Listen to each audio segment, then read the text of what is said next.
अगर किसी का इतिहास है तो अपनी मां के संस्कारों से छत्रपति शिवाजी महाराज का है। सेना कम थी पर दांत खट्टे कर दिए क्योंकि मां के संस्कार मौजूद थे। क्या पहले धार्मिक लोग नहीं थे इस देश में? तुम ज्यादा धार्मिक हो।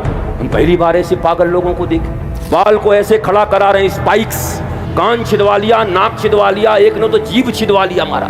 तुमसे बड़ा फूल, तुमसे बड़ा मूर्ख इस दुनिया में कोई नहीं है।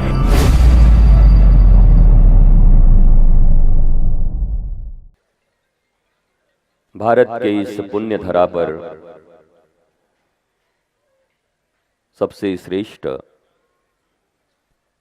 और भारत ही नहीं विश्व के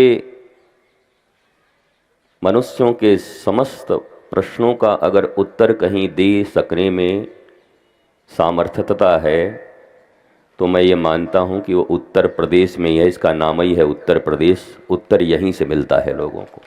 अयोध्या यहीं है, मथुरा यहीं है, काशी यहीं है, गंगा यहीं है, यमुना यहीं है, सरस्वती यहीं है। हम सब परम सौभाग्यशाली हैं कि ब्रज के, ये ब्रज ही है,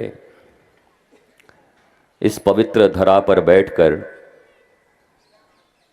अपने व्यक्तिगत जीवन, पारिवारिक जीवन, सामाजिक जीवन, राष्ट्र, मानवता, प्रकृति, इन सब का चिंतन कर रहे हैं। मंच पर उपस्थित हमारे अत्यंत प्रिय और बड़े ओजस्वी और तेजस्वी, आज मैंने पहली बार सुना,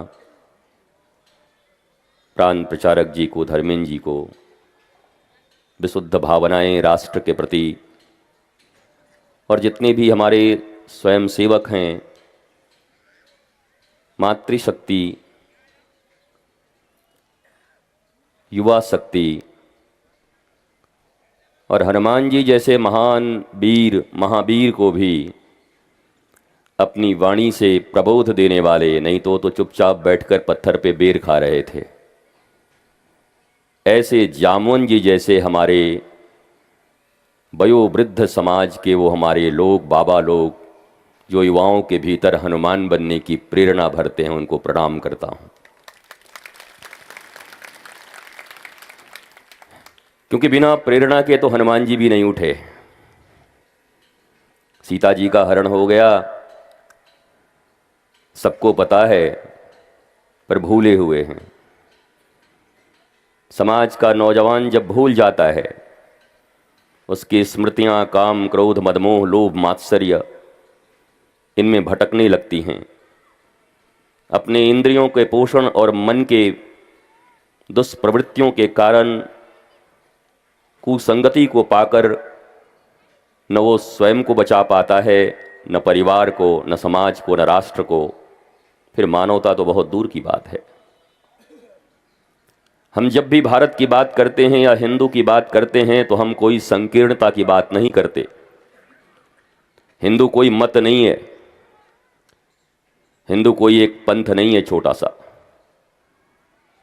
क्योंकि मतों को मानने में हमें कोई तकलीफ नहीं होनी चाहिए। रामचरितमानस में कहा गया, नाना मुनि नाना मत। कोई आज से थोड़ी है इतने मत कि पहली बार तुम्हारे देश में इतने मत प्रकटित हो गए। जितने ऋषि, जितने मुनि, उतना मत। अरे इतना देश का चिंता क्या करते हो? घर में 3 बच्चे, 2 बच्चे पैदा करके रखे हो, उन दोनों का ही मत नहीं मिलता। सारी जिंदगी माता और पिता उन दोनों बच्चों के मति को मिलाने के लिए परेशान रहते हैं। बाहर से बहू आती है तो माताओं की यही चिंता रहती है कि हम क्या कहें, हमारा लड़कवा तो ठीक रहे, लेकिन ये बहू जब से आए तो चुड़ैल आ गए। वो पता नहीं इतना पैसा खर्च के बेचारी के चुड़ैल क्यों लाती है बाहर से। अपनी बहू के बारे में कहती थी, चुड़ैल आ गई, हमारे बेटे को उठा ले गई, हमसे दूर कर दिया। अब मैं तुमसे एक प्रश्न पूछ सकता हूँ, जिस बच्चे को 9 महीने तक तुमने गर्भ में रखा, जिस बच्चे को अपना स्तनपान कराया, दूध पिलाए, जिस पिता ने उंगली पकड़ करके उसे चलना सिखाया, उसकी सारी व्यवस्थाएं की, तो ऐसा कौन सा संस्कार तुमने दिया था 20 और से 25 वर्षों में कि 3 महीने में कोई चुड़ैल लेकर के तुम्हारे बेटे को उड़ गई? तुम्हारे संस्कार कहां थे? तुम्हारे पास तो 20 वर्ष का अवसर था, जिस अवसर में एक आसुरी के घर, कयाधु के घर, हिरण्यकश्यपु असुर, राक्षस, राक्षस का अर्थ है दुष्प्रवृत्तियों में जीने वाला आदमी। असुसु रमन्ते इति असुर, जो केवल मैं और मेरे के लिए जीता है, शरीर और इंद्रियों के भोग के लिए जीता है, राक्षस उसी को कहते हैं। और राक्षस में 4 सिंह और 5 पूंछ और 12 नाक होते हैं, ऐसी कोई भावना अपनी नहीं है। जो केवल मैं और मेरा, इसके ऊपर उठता ही नहीं। और यही मैं और मेरे वाले लोग थे जिनके कारण अखंड भारत के 25 टुकड़े हो गए।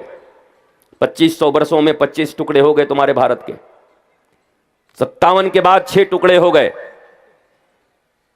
और अपने ही भारत में न जाने कितने टुकड़े होने को तैयार हैं, जगह जगह। तुम्हें पता नहीं, क्योंकि जब आग तुम्हारे घर में लगेगी तभी पता चलेगा। जब लोग कहते हैं बाहर में स्थिति ठीक नहीं है, कोई अगर लव जिहाद कभी कि एक बड़ी खतरनाक परंपरा आ रही है, तो लोग कहते हैं अरे ये लोग ना केवल हिंदू हिंदू हिंदू करते रहते हैं, भड़काते रहते हैं। पर तकलीफ तो उस दिन होती है जब घर की अपनी बेटी के ऊपर उसका डोरा पड़ता है और सांसें लेने मुश्किल हो जाती हैं, और माता पिता तिल तिल कर, घुट घुट कर मरते हैं। और जिस बेटी को अपने कुल के यश के लिए पैदा किया था, वो कुल घातिनी बन जाती है। उस दिन चलता है।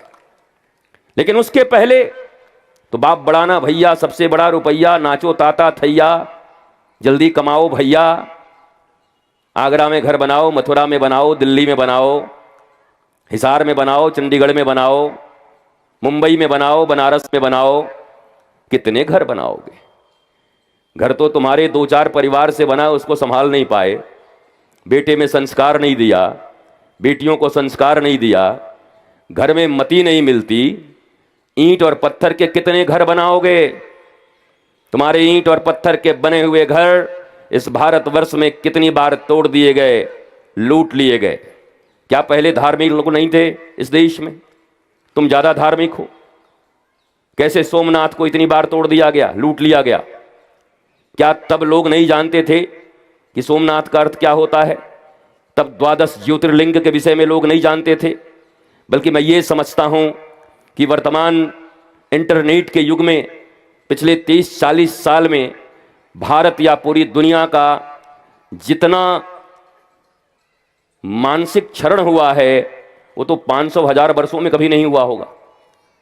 ये इंटरनेट, ये गैजेट्स जिससे आप रील भी बना रहे हैं, ये उस ब्लेड की धार की तरह है कि जब एक डॉक्टर के हाथों में पड़ जाए तो तुम्हारे पेट के भीतर में या शरीर के भीतर में कोई ऐसा ट्यूमर जो तुम्हें मार सकता है, वो उसी ब्लेड से उसे काट कर निकाल कर तुम्हें नया जीवन देता है। पर जब वो किसी गुंडे और हत्यारे के हाथ में पड़ जाए तो तुम्हारे जीवन को एक क्षण में ले भी देता है। ब्लेड की कोई गलती नहीं, प्रयोग कौन कर रहा है उसकी गलती या उसकी सही है। वैसे ही गैजेट्स की कोई गलती नहीं, मोबाइल की कोई गलती नहीं, पर जो लालन पालन, अभी हमारी बेटी बोल रही थी कि कुटुंब प्रबोधन, माताओं को जागृत होना होगा और होना ही होगा। क्योंकि अगर किसी आसुरी और राक्षसी के पेट से, राक्षस के घर में प्रहलाद जैसे भगवत भक्त का जन्म हो सकता है, तो आप अपने घरों में किसी के ऊपर आरोप लगा कि ये नहीं बच सकती मेरी मां, कि का कहें, हम तो सब करत हैं, लेकिन इनके पापा, इनके दादा, इनके काका ही राक्षस हैं। यहां तो बाप ही राक्षस था, हिरण्यकश्यपु। उसके बाद भी उसी के घर से मां ने इतना बड़ा भगवत भक्त प्रहलाद जैसा बेटा कैसे जन्म दे दिया, कैसे उन्हें संस्कार दे दिए। प्रतिकूलताओं में भी अपनी संतानों को संस्कार देना, यह भारतीय माताओं का गौरव रहा है। यह गौरवशाली इतिहास यहां की माताएं ही समझती हैं। वो जीजाबाई जिन्होंने एक छोटे से बालक शिवा को वीर शिवाजी बना दिया, जिन्होंने हिंदवी स्वराज्य का गठन कर दिया। कितनी प्रतिकूलताएं थी, कितने कम सैनिकों के बीच। एक बात आती है कि 175 से कम सैनिकों को लेकर के लाखों लाख मुगलों के दांत खट्टे करने का अगर किसी का इतिहास है तो अपनी मां के संस्कारों से पुष्पित और पल्लवित छत्रपति शिवाजी महाराज का है। सेना कम थी पर दांत खट्टे कर दिए क्योंकि मां के संस्कार मौजूद थे। इसलिए मां के संस्कार के बिना कुछ नहीं हो सकता। लोग कहते हैं बाबा लोग क्या कर रहे हैं। पहले तो तुम्हें यह बता दूं कि बाबा नाम का कोई शब्द नहीं है धर्म ग्रंथ में। लोग कहते हैं धर्मगुरु क्या कर रहे हैं, तुम्हारी जानकारी कम है। धर्मगुरु नाम का कोई शब्द नहीं है तुम्हारे किसी भी धर्म ग्रंथ में। तुम्हारे यहां गुरु होते, सदगुरु होते, ऋषि, महर्षि, आचार्य, ऋत्विक, याज्ञनिक, होता, जिज्ञासु, भक्त, ज्ञानी, ऐसे सैकड़ों शब्द भरे पड़े हैं। पर जो सबसे ज्यादा प्रचलित आज दो शब्द है बाबा। बाबा कहीं है ही नहीं। कौन बाबा? बाबा तो पीर बाबा भी हैं, मीर बाबा भी हैं। तो पहले तो इन सब बातों से बचो। अपने भाषा के प्रति सम्मान रखो। इंग्लैंड का कोई भी बच्चा अगर हिंदी ना बोले तो उसकी मां को लज्जा नहीं आती। इंग्लैंड का कोई बालक हिंदी ना बोले तो उसको मां को लज्जा नहीं आती, क्योंकि हिंदी उसकी मातृभाषा नहीं है। इंग्लिश है, इंग्लिश बोलता है, और अंग्रेज ऐसे भी शुद्ध हिंदी नहीं बोलते। हे मैन क्या करता, तुमको मारेगा, तुमको खाट डालेगा। वो ठीक बोल भी नहीं पाता बेचारा, प्रोनाउंसिएशन ठीक नहीं हो सकता उसका। जरा सोचो कि इंग्लैंड में बच्चे पैदा लेकर के अगर हिंदी ना बोले तो वहां के माता और पिता को कोई इंफीरियरिटी नहीं होती, ना बच्चे को ही शर्म होता है। पर यह भारत कैसा है कि अपनी भाषा तो ठीक से आती नहीं, लेकिन अंग्रेजी न जाने तो उसको शर्मिंदगी दिखाई जाती है। मैं कहता हूं भारत के होकर के, उत्तर प्रदेश के होकर के, ब्रज के होकर के और इस आगरा के होकर के इंग्लिश जानो न जानो, फ्रेंच जानो न जानो, जर्मन जानो न जानो, पर अपनी ब्रज भाषा को जान गए तो तुम्हारा मंगल, तुम्हारे बच्चों का मंगल। अपनी भाषा के ऊपर क्यों नहीं तुम्हारा सम्मान है, क्यों नहीं उसको गौरव करते। हमारे लोगों ने पढ़ाइयां भी ऐसी पढ़ाई, मैकोले ने ऐसा हमें शिक्षा तंत्र दिया कि जिसमें क्या जी फॉर जेंटलमैन, किताबों में देखा जी फॉर जेंटलमैन। और जेंटलमैन को कैसा बनाया गया?